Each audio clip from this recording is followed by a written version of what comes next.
Hello বন্ধুরা, আমি অনিতা কিচেনে আপনাদের স্বাগত। আজকে আমার রেসিপি হলো বেগুনের ভর্তা। বেগুন ভর্তার জন্য আমি 3টে বেগুন নিয়ে নিয়েছি। এবার বেগুনের গায়ে আমি একটু হালকা করে সর্ষের তেল লাগিয়ে দেবো। এই যে বেগুনের গায়ে আমি এভাবে তেলটা ভালো করে মাখিয়ে নিচ্ছি। নিয়ে বেগুনগুলো একটু মাঝখান থেকে ছুরির সাহায্যে কেটে দেবো, যাতে বেগুনটা তাড়াতাড়ি সেদ্ধ হয়ে যায়। এই যে ছুরির সাহায্যে আমি বেগুনগুলো এইভাবে কেটে নিয়েছি।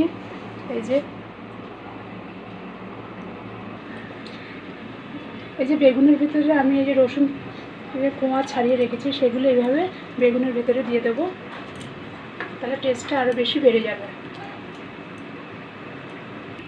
গ্যাসটা আমি অন করে দিয়েছি আর বেগুনগুলো পোড়ানোর জন্য গ্যাসে বসিয়ে দিয়েছি। এক পাশের বেগুনটা পুড়ে গেছে, এবার অন্য পাটটা পাল্টিয়ে দিয়েছি। এইভাবে পুরো বেগুনটাকে ভালো করে আমরা পুড়িয়ে নেব। বেগুনটা আমার পোড়া হয়ে গেছে। এবার বেগুনের খোসাগুলো আমি ছাড়িয়ে ফেলবো। বেগুনগুলো এই যে আমি খোসা ছাড়িয়ে নিয়েছি। এবার বেগুনের ভর্তা করে নেব। বেগুনের ভর্তা করার জন্য আমি এখানে টমেটো কুচি, কাঁচা লঙ্কা কুচি, পেঁয়াজ কুচি আর ধনেপাতা কুচি। কড়া আমি বসিয়ে দিয়েছি, কড়াটা গরম হয়ে গেছে। এবার কড়াতে তেল দিয়ে দেবো।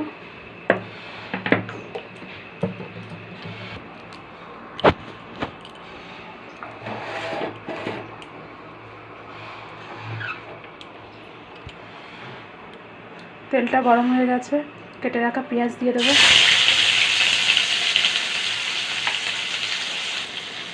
কেটে রাখা কাঁচা লঙ্কা,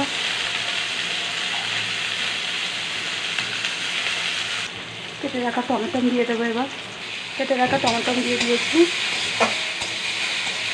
হালকা লাল লাল করে ভেজে ফেলবো। ভাজা হয়ে গেছে, এবার বেগুনটা দিয়ে দেবো।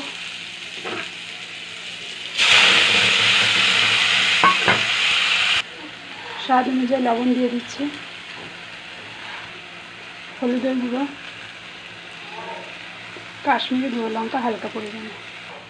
ভালো করে ভেজে নেব। এবার কেটে রাখা ধনেপাতাটা দিয়ে দেবো। কেটে রাখা ধনেপাতাটা দিয়ে দিয়েছি।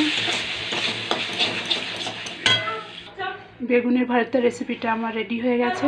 রেসিপিটা যদি ভালো লেগে থাকে তাহলে প্লিজ প্লিজ প্লিজ আমাকে একটা লাইক, শেয়ার, কমেন্ট আর সাবস্ক্রাইব করে দেবেন। Thank you.